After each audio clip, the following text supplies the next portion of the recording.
Good day. As the world increasingly divides into two major power blocks, the United States has been working away over the last few months to consolidate the alliance system that it is trying to create in the Pacific to counter Chinese power. And central to this whole system of alliances and treaty arrangements that it is trying to construct is an institution that is called the Quad. The Quad is a grouping of four countries: the United States, Australia, Japan, and India. And for the first time, the members of the Quad had their first in-person meeting in the United States, with the leaders of all four of these countries present and able to issue a joint statement. Now, it's probably fair to say that this meeting of the Quad, in the run-up to the meeting itself, had been much anticipated and discussed because of the recent moves which have taken place in the Pacific region.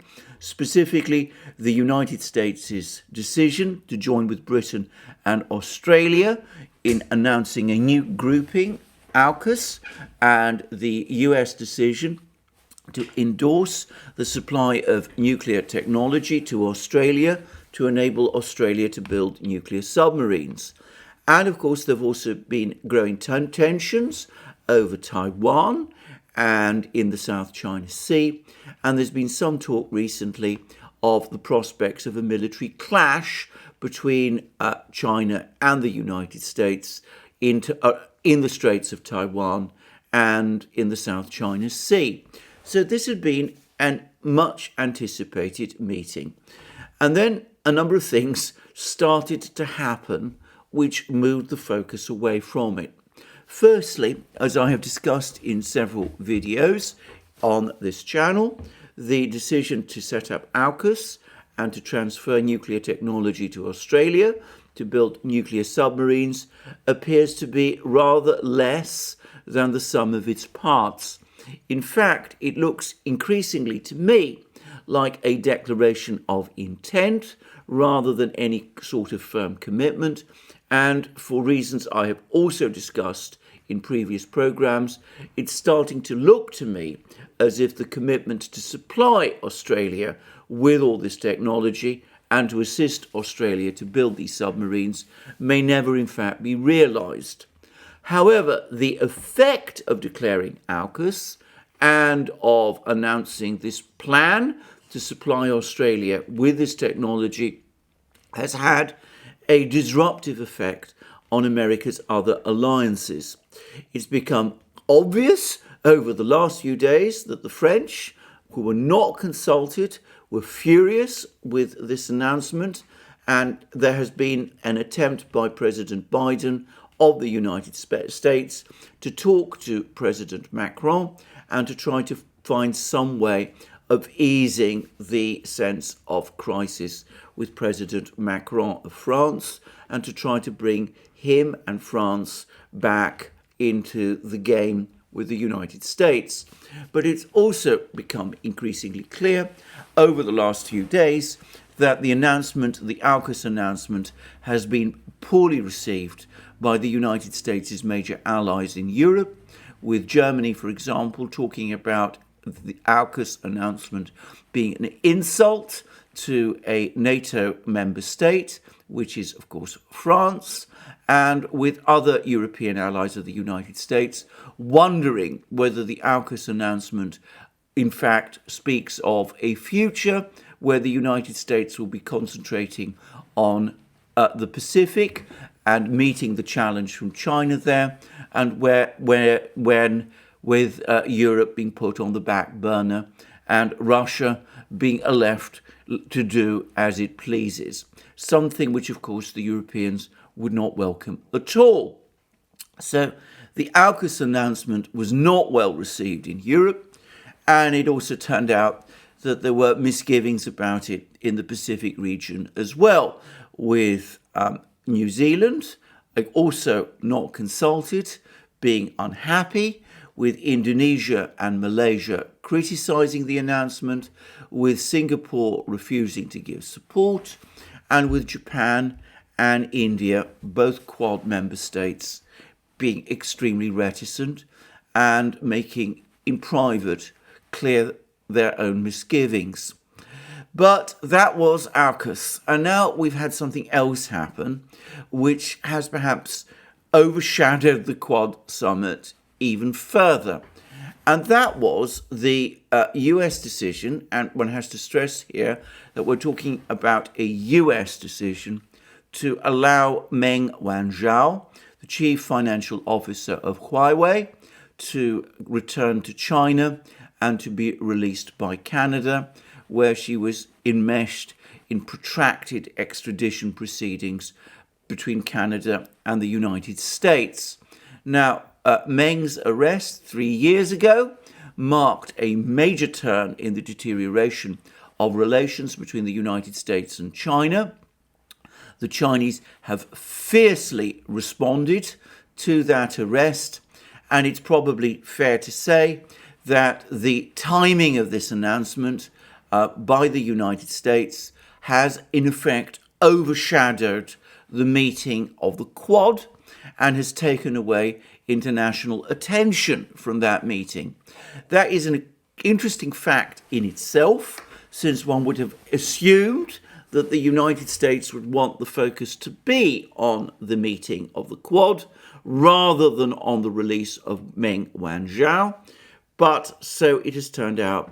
Now, I think that Meng's release is such an important event that frankly it deserves a separate program, and I'm going to deal with it in more detail and in greater focus in that program, which is coming.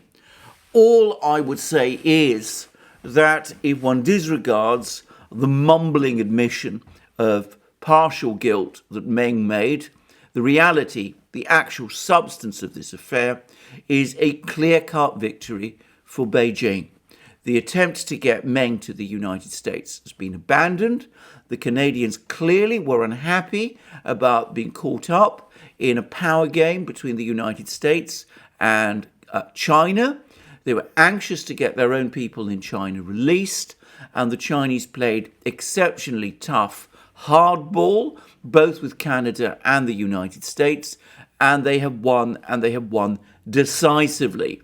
Now, I'm not going to, as I said, go into the details of this in this program, but I would say that this was hardly a good event to happen simultaneously with the meeting of the Quad, which was presumably what the United States wanted to focus attention on.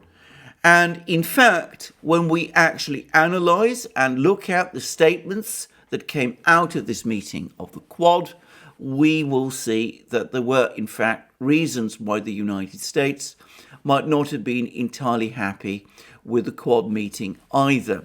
In fact, I'm going to say it straightforwardly, that those who want to see the Quad as an alliance or an embryo alliance directed at China, at a structure that the United States would build upon in order to confront China in the Pacific, that if that was the plan for the Quad, then both the Americans and those who want to see the Quad in those terms will be frankly disappointed with the outcome of this summit meeting. But before I get to a discussion of the materials, the documents that came out of the Quad meeting, I'm going to say a few things first about the various members of the Quad. Now, as often happens in alliances, there are some members who are more equal than others, and there are people within that alliance who are, in fact, countries rather, that are within that alliance, which are more committed to that alliance and are more closely bound with each other than others. In NATO, for example, the core alliance in NATO is the one between the United States and Britain. Britain is the only NATO member state which is a member of the Five Eyes Alliance, or at least the only European NATO state which is a member of the Five Eyes Alliance. The other two, NATO member states that are members of the Five Eyes Alliance. Canada and the United States are both, of course, located in North America. So Britain plays an absolutely pivotal role in the military structures of NATO and in its intelligence and diplomatic activities in Europe. Other countries, most especially Germany and France, are important in NATO, but the reality is that even they are not equal with Britain in the hierarchy of powers that make up NATO. And that, by the way, is one reason why the British are so keen and so concerned to preserve NATO and to see that nothing happens, such as the creation of a European army which might undermine it. And if we look at the Quad and the various alliance systems that have been built up by the United States in the Pacific, one can see that there is also there a core ally, which is Australia. Australia, like Britain, is a member of the Five Eyes Alliance. Australia, like Britain, is an English-speaking country. Australia, like Britain, has a legal system that has some similarities to that of the United States. It is based on common law, English common law. Australia, like Britain and the United States, share a common language, and they have many cultural aspects in common. I've always felt, and I've discussed this further in various programs I have done for this channel, that the Chinese seriously underestimated in their dealings with Australia the gravitational pull of the United States where Australia is concerned. Any idea which might have existed in Beijing that in a conflict between China and the United States, Australia would play some sort of equidistant role was frankly misguided and misconceived and did not understand the underlying realities. In any conflict between the United States and China, Australia is bound to side with the United States.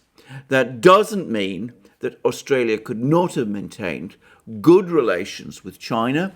It took various steps that undermined them, but I have to say again that I also feel that the Chinese perhaps overreacted to some of the steps Australia was taking and may not have fully grasped the fact that those strong actions that China took in response to whatever provocative steps it saw Australia take were perhaps also misjudged and had the effect of pushing Australia further into the embrace of the United States. But regardless of that, the reality is that Australia is a core ally of the United States. It's part of a long-standing alliance systems with the United States, and arrangements like the Quad, in fact, do not add or subtract from that underlying permanent alliance between Australia and the United States, which is, if I'm going to say it straightforwardly, a permanent part of the international architecture. Now, Japan, it seems to me, is in a somewhat different category because, of course, Japan is not an ally of the United States based on friendship, on cultural ties, on a shared common language, on a common legal system that Australia is. But it is nonetheless a very close ally of the United States for reasons that extend back to Japan's defeat during the Second World War. The United States has been the key ally that Japan has worked with ever since that time. But it is important also to stress that as far as Japan is concerned, this alliance with the United States may not be a permanent and enduring factor.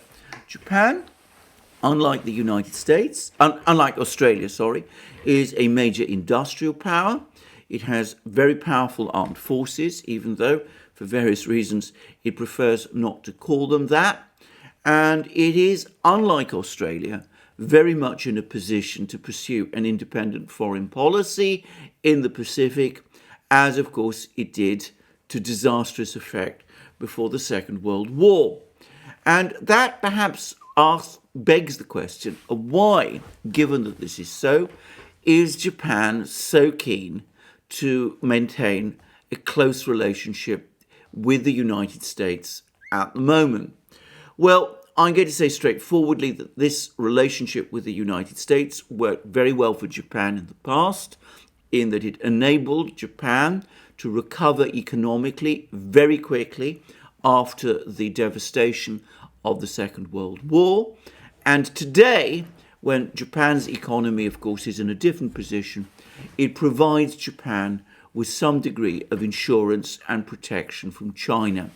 And in fact, the relationship between Japan and China is the central issue in Japanese policy, and it is also perhaps the underlying fault line in the Pacific region, in the sense that Japan, unlike some other Pacific powers, sees China as a clear-cut enemy or rival.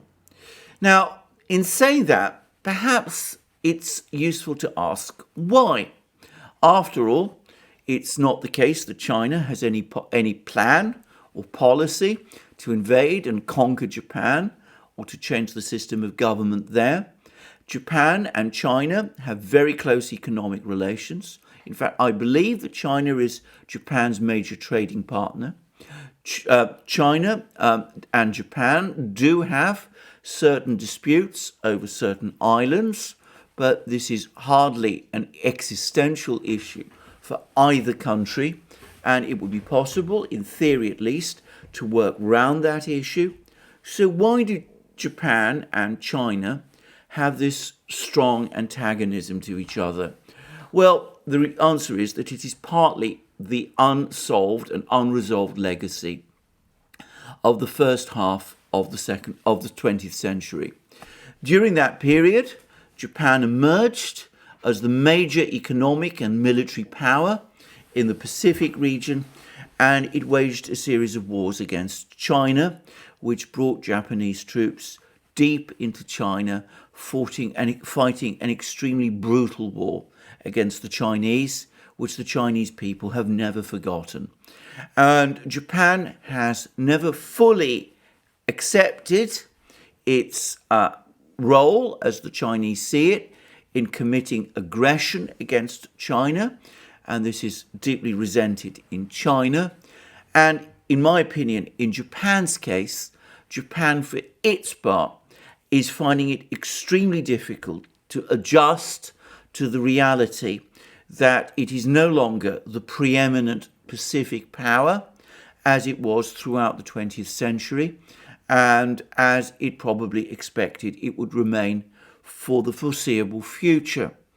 Japanese leaders today are of a generation which would remember the halcyon days of the 1970s and 1980s, when Japan, with its mighty industries, appeared to be an all-conquering force, and when China still seemed to be a profoundly poor, backward, third world country, one that the Japanese could feel paternalistic and indeed to some extent patronizing towards. This radical change, where China has now massively overtaken Japan as the Pacific's foremost economic and industrial power, and indeed military power, must be deeply unsettling to this generation of Japanese leaders. And perhaps it's not surprising, given the difficult history between Japan and China, that the Japanese look upon this rise of the Chinese colossus with unease and even foreboding, and that makes them incline to strengthen their alliance with the United States. However, it's important to say that this could be a temporary phenomenon. China and Japan have extremely long histories of interaction with each other, going all the way back to the 6th century AD. Most of that time, the relationship between them has been peaceful and there have been intense cultural exchanges. It's entirely possible that one day a new generation in Japan and China will say that this argument, this quarrel between these two countries serves no real value and interest, that the two countries are not really in any way antagonistic to each other in terms of their underlying interests, and that they might find a means to achieve a reconciliation with each other. And I suspect that behind all the harsh rhetoric, both in both Tokyo and Beijing, already there may be people in both countries, in both capitals, who might conceivably be looking forward to the day when a reconciliation between the two happens. So that might also conceivably have some influence on Japanese policy today. Japan, incidentally, also has another aspect of its foreign policy, which I'm going to discuss shortly, and that's its relations with the country that is now China's de facto ally, which is Russia. All I will say about that at this moment is that this is a complicating issue between Japan and the United States, and has the potential to become still more so in the future. However, Japan, for the moment at least, is an ally of the United States and has been such since the Second World War. So we already see that 3 members of the Quad, Japan, Australia, and the United States, are already allies. And in respect of the relations between these 3 countries, the Quad actually adds nothing real. The only country in the Quad that ultimately matters, that makes the Quad interesting and potentially important, is India. And India, it must be said straight away, comes to this whole issue of the Quad with a profoundly different relationship than the other 3 powers. First of all, India, like China, is a civilizational state. It has a prehistory that dates back millennia BC. It is the only country, apart from China, about which that can be confidently said. And moreover, not only is India a civilizational state, but like China, it is a continent unto itself. India, like China, is vast, and it has all the enormous potential resources that a country on that scale has. However, India also has its share of problems, and perhaps those problems have been very intractable in the past, and India seems to be making gradual progress in addressing them, but they still act maybe as a greater brake on India, certainly than they do on China. But the fact that India is a civilizational state, that it is immense, that it possesses powerful armed forces, a very large industrial base, and an enormous population, puts it in a completely different relationship to the United States than the 2 other members of the Quad, Australia and Japan. Moreover, India, unlike Australia and Japan, has never been a formal ally of the United States at any time since it achieved independence from Britain in the 1940s.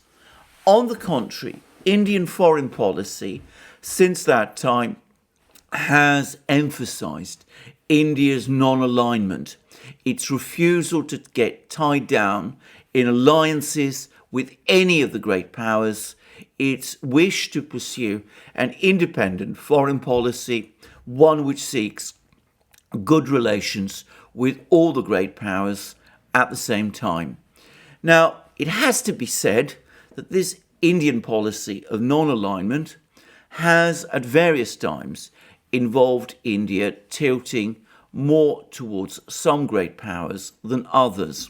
During much of the Cold War, for example, India was actually very close and never an ally, but a strong friend of the Soviet Union. which was its major arms supplier, which provided India with a great deal of technology, and which helped to establish the Indian industrial base in the 1950s and 1960s. The Soviets also provide India with important diplomatic support during India's various conflicts with China and Pakistan. More recently, as China's power has grown, India has tended to tilt more towards the United States. Its old ally, or rather its old friend, the Soviet Union, disintegrated in 1991. And though Russia has, in the last few decades, returned to the international scene as a major power, it's not the force that the old Soviet Union used to be. Moreover, Russia today is clearly in a de facto relationship with China, and it is China, obviously, that concerns India most. And here one has to make a number of quick observations about the relationship between India and China. China is India's biggest trade partner. There is very heavy investments in the Chinese investments in the Indian economy. At the same time, China and India have a long-standing border dispute in the north, and China is also, as a legacy of the Cold War, when China was hostile to the Soviet Union and therefore also had a difficult relationship with India, China forged a relationship with Pakistan, and of course Pakistan continues to be India's permanent enemy. So this has made relations between India and China extremely difficult. And what has made those relations even worse is the enormous growth of Chinese power since the 1970s. It's easy to forget that in the 1970s, the Indian economy was actually bigger than China's. Today, China's economy dwarfs India's. And it doesn't just dwarf India, it is an economy that operates today at a wholly different level of technological and industrial sophistication to India's. And that, of course, has also been deeply unsettling for the Indian leadership and much of the Indian intelligentsia, as they see this rival Asian power, this other great civilizational state, this country with which they've had tensions in the past, including a border war in the 1960s, become in effect a superpower. And that has to some extent made the Indians seek reassurance by strengthening their ties with the United States. But India, nonetheless, retains its underlying aspiration one day to become a great power itself. It is conscious of the immensity of its own resources and of its long history, and it believes, and I believe it believes with great justice, that one day its day will come. So, given that this is so, it has no real interest in becoming drawn into a subordinate relationship with the United States, just as it had no real interest during the Cold War in getting drawn into a subordinate relationship with the Soviet Union. Moreover, there are undoubtedly people in India itself who look forward to the day when relations between India and China will be patched up. It tends to get forgotten, but way back in the 1950s, Indian-Chinese relations were indeed exceptionally friendly and very close, with the then Chinese Prime Minister Zhou Enlai forging what appeared to be a close friendship and partnership with India's Prime Minister Jawaharlal Pandit Nehru. That didn't survive the tensions of the 1960s, and perhaps it's unlikely that it will be revived anytime soon. But it is not inconceivable that just as Japan might one day reassess its relations with China and seek friendship with China, so India and China too might decide one day that the time has come to put aside their quarrels, to find negotiated solutions to them, and to forge again a kind of friendship and partnership with each other. And for that reason, India also will want to remain, to some extent, aloof from the United States. There is another aspect to Indian foreign policy which also distinguishes India from the United States, and that has parallels with Japan also. And that is that India still retains a close relationship with Russia, even though obviously it is not a relationship as pivotal to India as was India's relationship with the Soviet Union during the Cold War. India continues to buy much of its most sophisticated military technology from Russia. It is now apparently in the early stages of talks to buy from Russia the S-500 anti-missile system. It has already bought from Russia the S-400 anti-aircraft missile system, and much of its air force is based around Russian fighter jets, notably the Sukhoi 30 fighter bomber. So India and Russia continue to have very close relations with each other and very friendly relations with each other, and Russia, for its part, gives priority to its relations with India over every other country save China itself. And it is well known in diplomatic circles that the Indians, worried about the growing convergence between their old friend Russia and China and the emergence of this great Eurasian bloc between Russia and China, have been advising their friends in Washington and London that their policy towards Russia, their policy of confrontation towards Russia, is misconceived, and that the only effect of that policy is to push Russia into growing alliance with China. And I know for a fact that the Indians regularly give this advice to the British, and that this advice goes down very badly and is deeply resented in London, where the political class remains obsessed with its quarrel with Moscow. Nonetheless, the Indians do still want to maintain a relationship with Russia, not just because they value it in itself, but because at the same time they do not want Russia to overcommit to China, to become completely drawn into a Eurasian alliance system with China, thereby reducing India's own freedom of maneuver and space for action.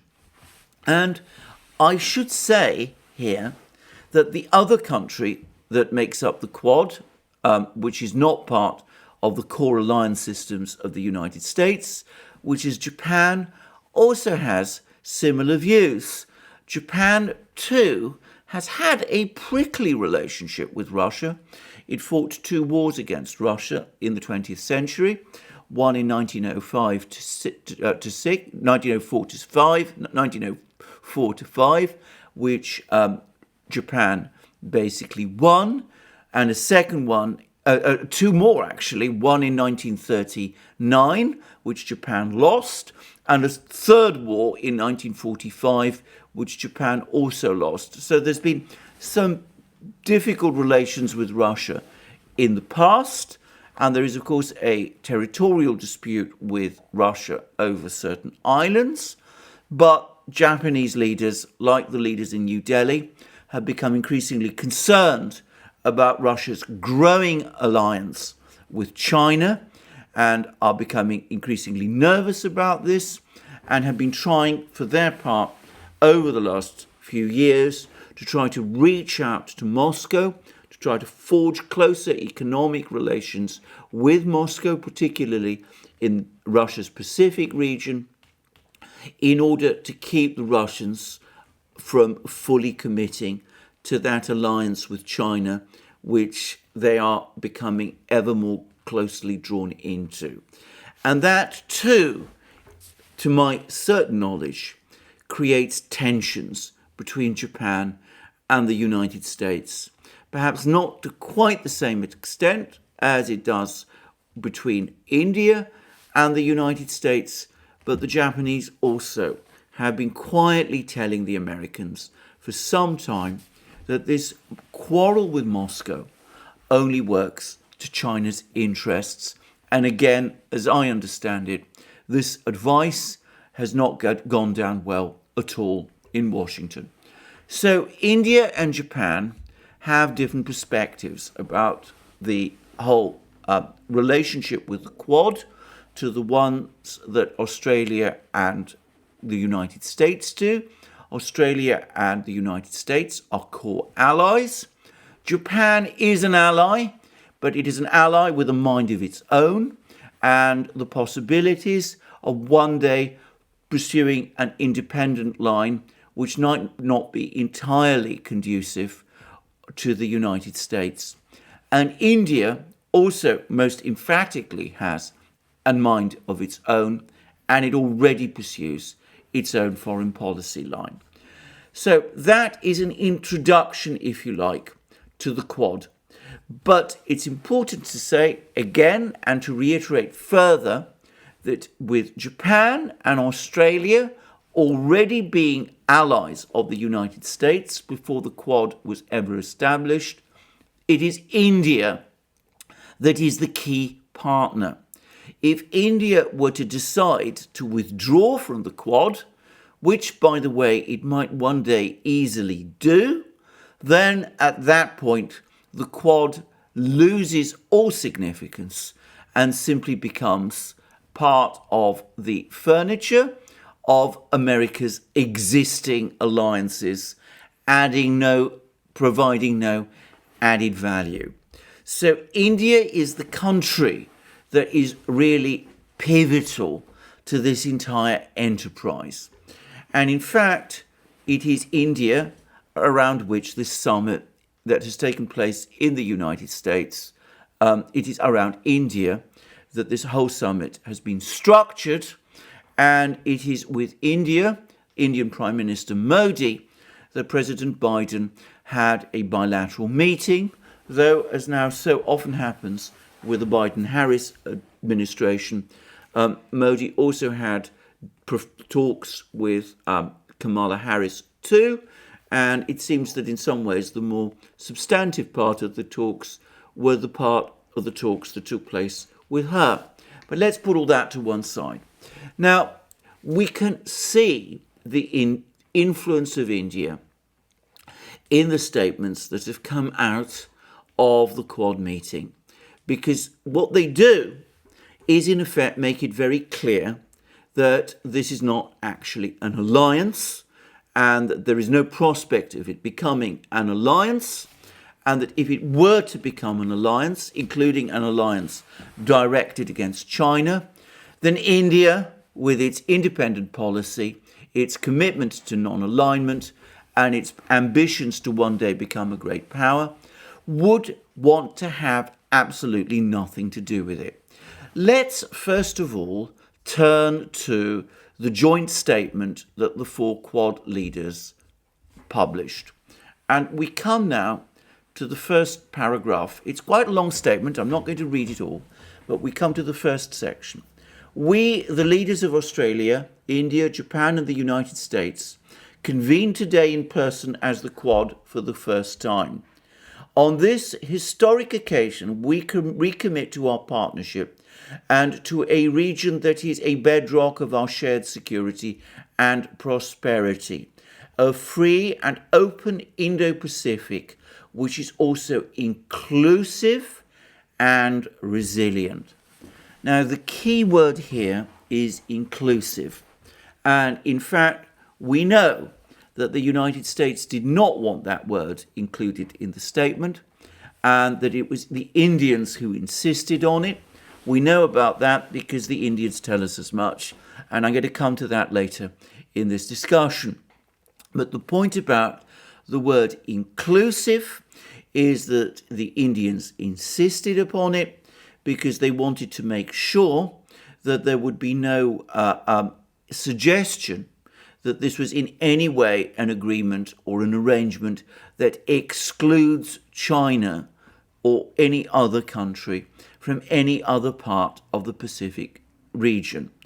And in fact, once we go through these various statements, the various documents that were produced as a result of the Quad statement, we will find, Quad meeting, we will find that nowhere, in no part of any of these documents, is there any reference to China or any overt statement of hostility to China, and nor was there any overt statement of hostility towards China in connection with the South China Sea or Taiwan. In fact, the topic of Taiwan is not mentioned anywhere in any of the documents.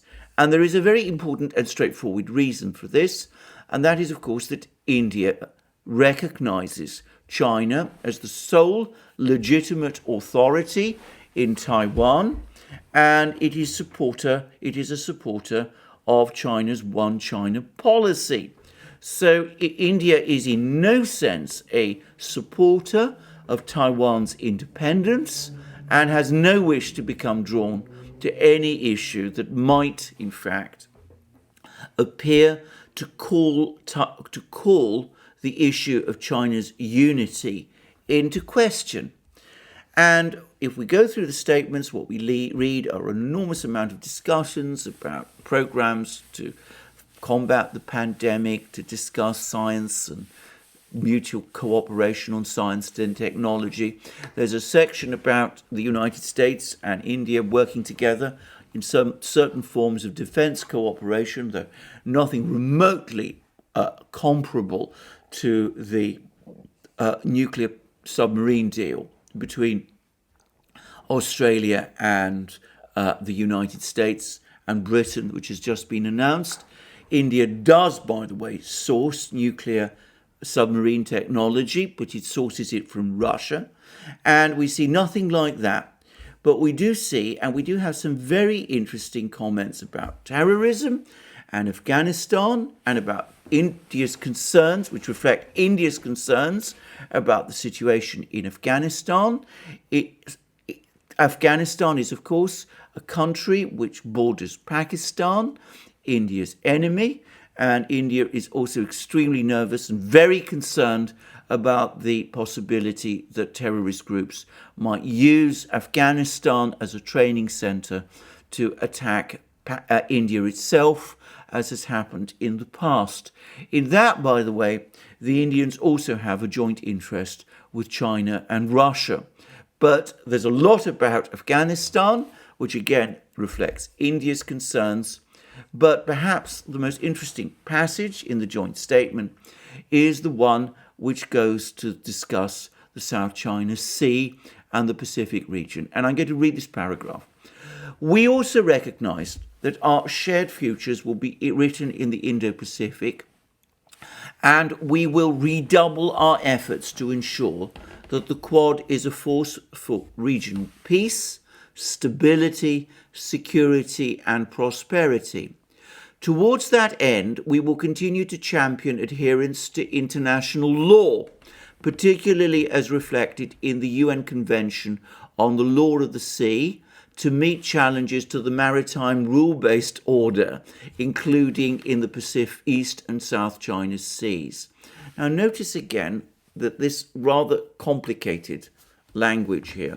I've done programs in the past pointing out that the Chinese and the Russians stand by international law, whilst the United States wants to introduce this new concept of a rules-based international order, a system whereby it sets the rules. India is firmly on the Chinese and Russian side on this issue. It supports the concept of international law as opposed to the rules-based international order. And we see an attempt in this specific sentence to reconcile the two by including both concepts, so that we see that towards that end we will continue to champion adherence to international law, particularly as reflected in the UN Convention on the Law of the Sea, to meet challenges to the maritime rules-based order, including in the East and South China Seas. So an attempt by the Indians and the Americans to come up with a form of words which reconciles their radically different legal philosophies. And then it goes on to say, we affirm our support to small island states, especially those in the Pacific, to enhance their economic and environmental resilience. Well, that has nothing to do with China. There is no conflict between China and any of the small island states. We will continue our assistance with Pacific Island countries on responses to health and economic impacts of the pandemic and on quality, sustainable infrastructure, as well as partner to mitigate and adapt to the impacts of climate change, which poses especially serious challenges for the Pacific. So again, we see the return to the perennial topics brought up by the United States, the pandemic, climate change, etc. But on the actual issue of the South China Sea and the East China Sea, an attempt to reconcile the two entirely different philosophies of the two countries, India sticking by international law, the area which the Chinese and the Russians say they are committed to, the United States instead talking about a rule-based order. Now, there is a small twist to this story because, of course, there was a recent decision by the International Court of Justice in The Hague which decided a dispute about the sea, the parts of the South China Sea between China and the Philippines in favor of the Philippines. The Chinese have rejected that decision, and the United States has been trying to make mileage around this. And it's just possible, perhaps, to see that the words, as we will continue to champion adherence to international law, perhaps particularly as reflected in the UN Convention on the Law of the Sea, as a hint or a reference to the dispute over that decision. But if so, then note again that there is no reference to that decision in this statement and no reference to China or to China's response to that decision. There is, in other words, just one single sentence about the East and South China Seas. On the face of it, it is neutral, but in fact it tries to reconcile both the Indian and the American positions on these on the issues of these two seas, two seas, the South and East China Seas, where it should be said India has no direct interests. And then, of course, we read a great deal about other topics like the dangers from North Korea and its nuclear program and the rest.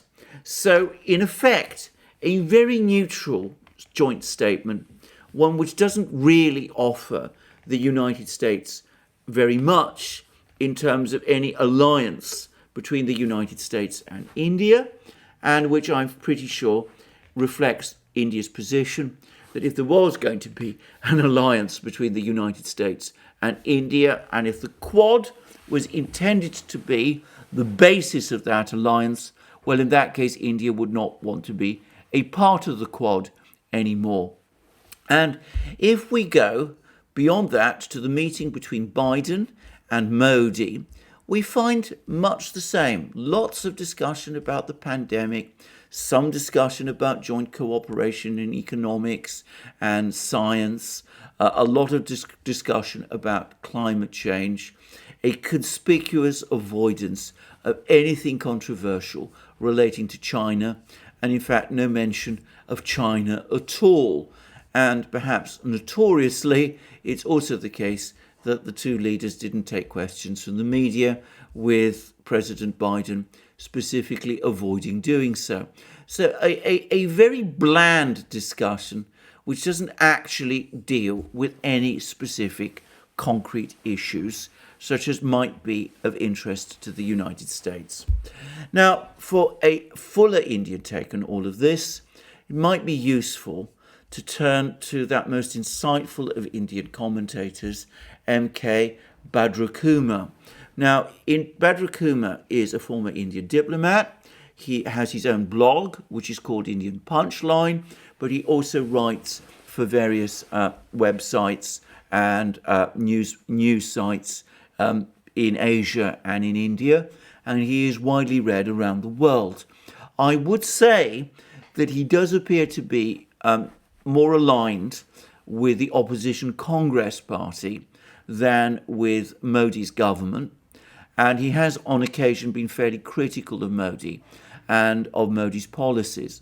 Having said that, he does seem also to speak from a consensus within the Indian foreign policy elite, and having read some Indian newspapers, which are, by the way, often published in English, I have not found anything there which fundamentally deviates from the positions that Bhadrakumar is setting out. And I would add, in addition, that not only does Bhadrakumar, in my opinion, almost certainly reflect Indian views, but he articulates them far more clearly than the Indian media does. The Indian media, to an extent that is really quite astonishing, seems to be focused overwhelmingly on domestic politics. Anyway, this is the sort of things that this is a blog piece, or at least parts of a blog piece that Bhadrakumar has written, and which I tend to focus on.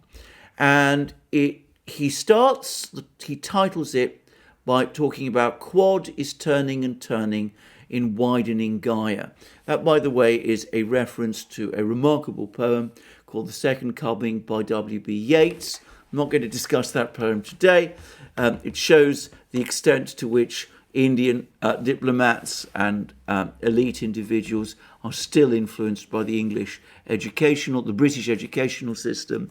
But what he's basically saying is that the Quad is going round in circles. And then he makes the following points. By coincidence, perhaps, on the same day that President Biden hosted the first Quad summit, he also cleared the way for a senior executive of Huawei Technologies to return to Beijing, removing one major irritant between the two superpowers. Meng Wanzhou's release made headlines overshadowing the Quad event. Beijing reciprocated instantly by releasing a former Canadian diplomat, Michael Kovrig, and businessman Michael Spavor. Meng's detention had major geopolitical implications, further souring relations between Beijing and both Washington and Ottawa. And then Bhadrakumar goes on to say the following. Perhaps something of that feel-good factor rubbed on the Quad joint statement, where Washington agreed that the grouping stood for a free and open Indo-Pacific, which is also inclusive and resilient. Now, he's then highlighted the word inclusive in bold, and he's made it clear that it is he who has given that word emphasis. And then he goes on to say the following. Washington's stubborn refusal to utter that 9-letter word inclusive was meant to be a jab at China, and the shift is a sign of realism. So that is a confirmation that it was the Indians who insisted on the word inclusive being inserted into the statement. And it goes on to say the following. It hints at renewed overture to the ASEAN and an attempt to assuage the European sentiments agreed over the US pivot away from the transatlantic alliance. And then he goes on to say, he then goes on to quote an article from the Washington Post. Coming on the heels of a diplomatic blow-up over a US plan to sell nuclear-powered submarines to Australia, the Biden administration sought to play down the idea that the Quad grouping could become a new kind of trans-Pacific military alliance. Rather, US officials call it informal and non-military.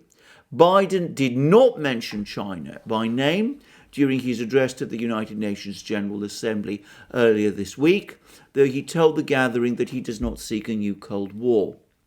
And then, returning to Badra own words, the desire to counterbalance China drove the Quad countries to invest in intellectual and diplomatic terms in the Indo-Pacific concept, but the issue of cohesion remains unresolved. Historically, multilateralism is a complex idea for Asian psyche, given their saga of national liberation from colonial rule in the last century and their trajectory of nation building riveted on hard-won national sovereignty. In other words, no chance of India, a former colony, resubordinating itself to another Western power, in this case the United States. And then he continues as follows. Unease over China's rise is simply not sufficient enough to rally behind the American flag. This remains the great fault line in the Indo-Pacific concept.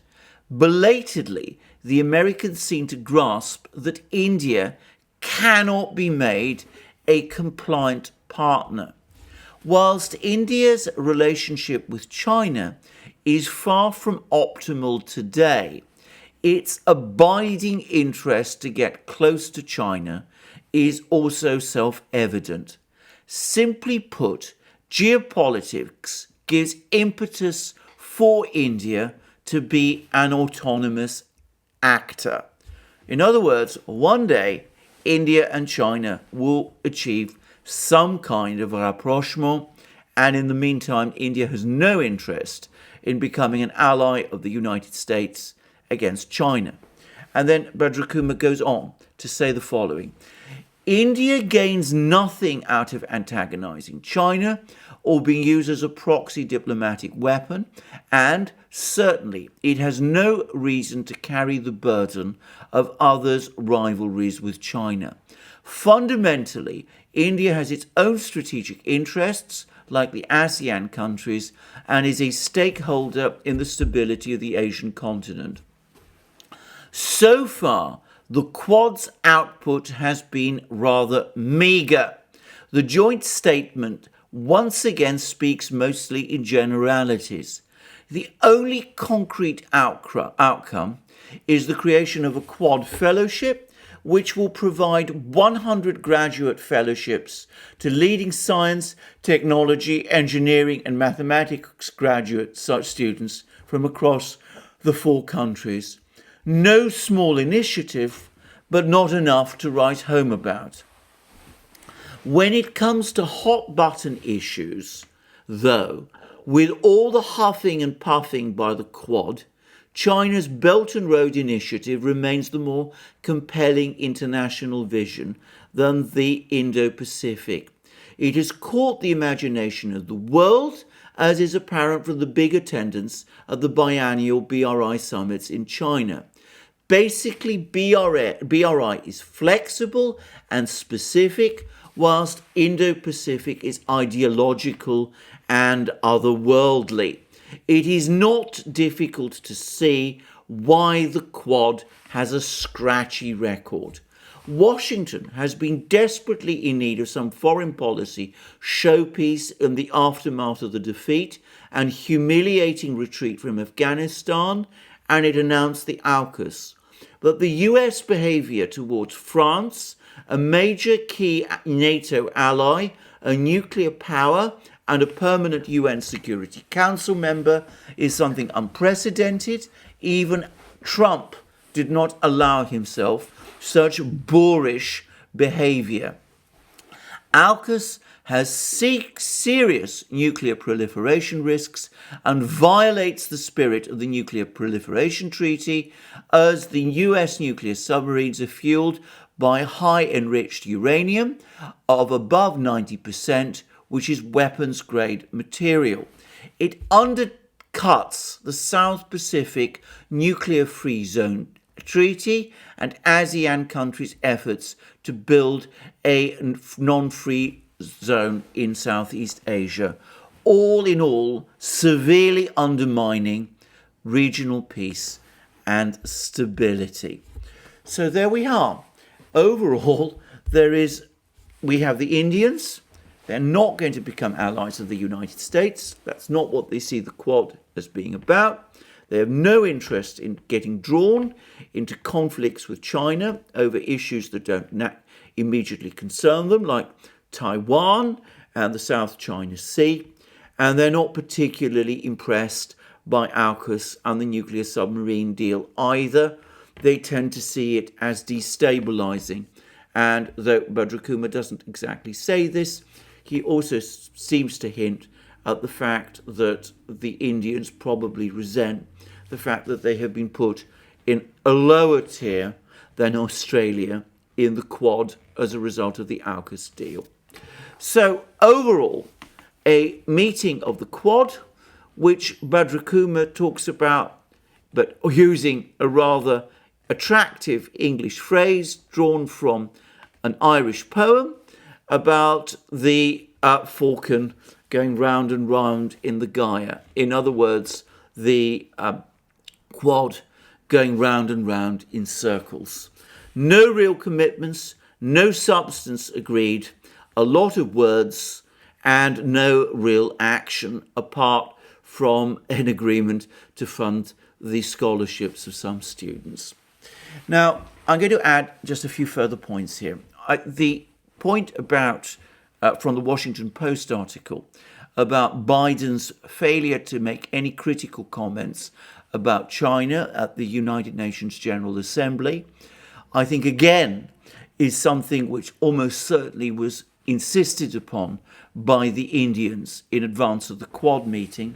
They would have almost certainly told the United States that if Biden went to the United Nations General Assembly and launched attacks on China there, that would put at issue India's decision to attend the Quad summit meeting. And that's almost certainly why the speech that Biden gave to the UN General Assembly turned out to be such a complete non-event. Also, we see India following up on the fact that it wants to preserve its strategic maneuver space whilst it's prepared to attend meetings of the Quad and engage in generalities with the United States. It also attends the much more laser-focused and concrete discussions that took place at the latest Shanghai Cooperation Organization meeting at Dushanbe.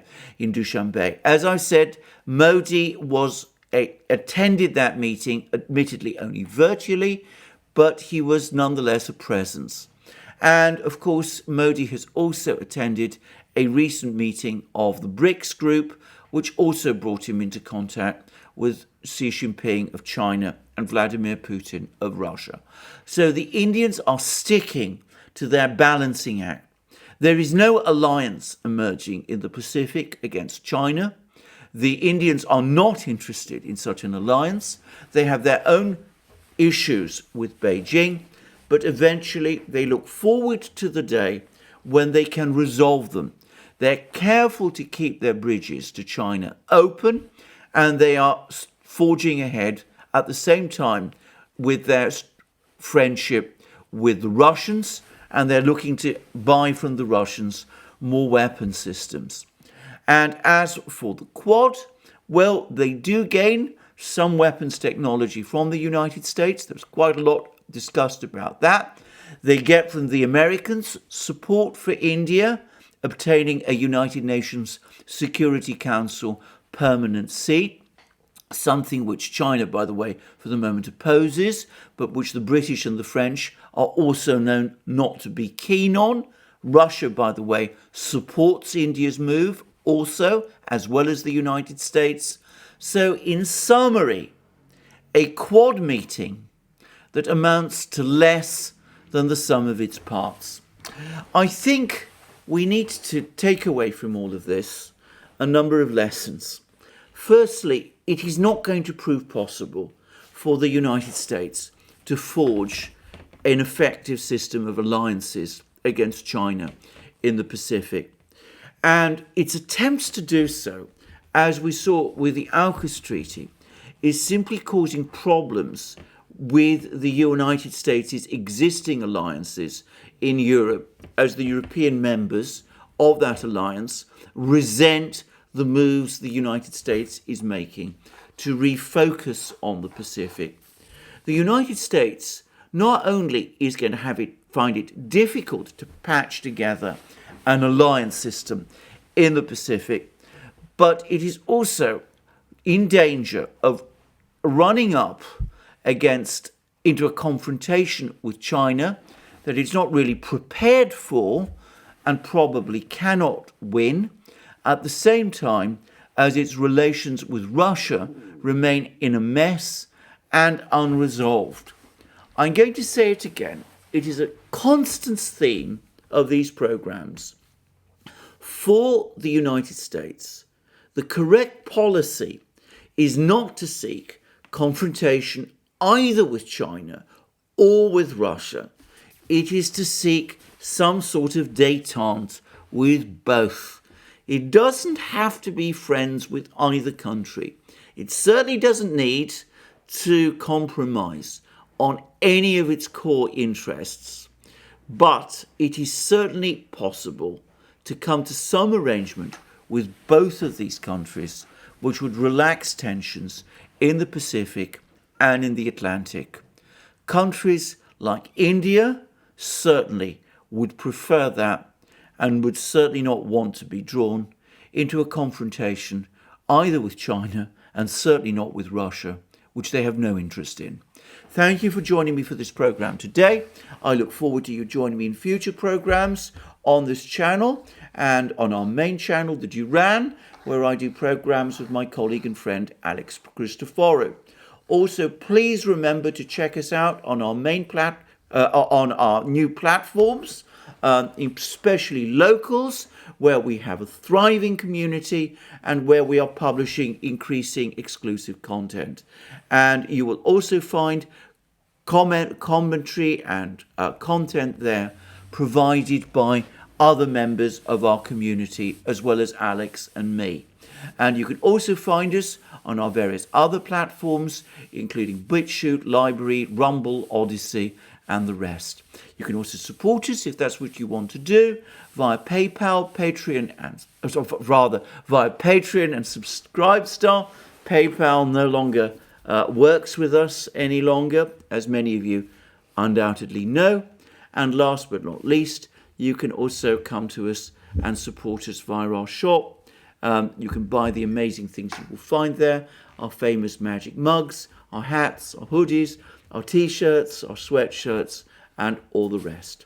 Lastly, I hope you've enjoyed this long video on this complex topic, this attempt by the United States to create an alliance system in the Pacific, which in my opinion is based on a misunderstanding of the nature of the Pacific region and of the way in which the various Asian powers interact with each other. If so, then please remember to tick the like button to this video, and also please remember to check your subscription to this channel. Thank you for joining me again today. I look forward to you joining me again soon, and have a wonderful day until then.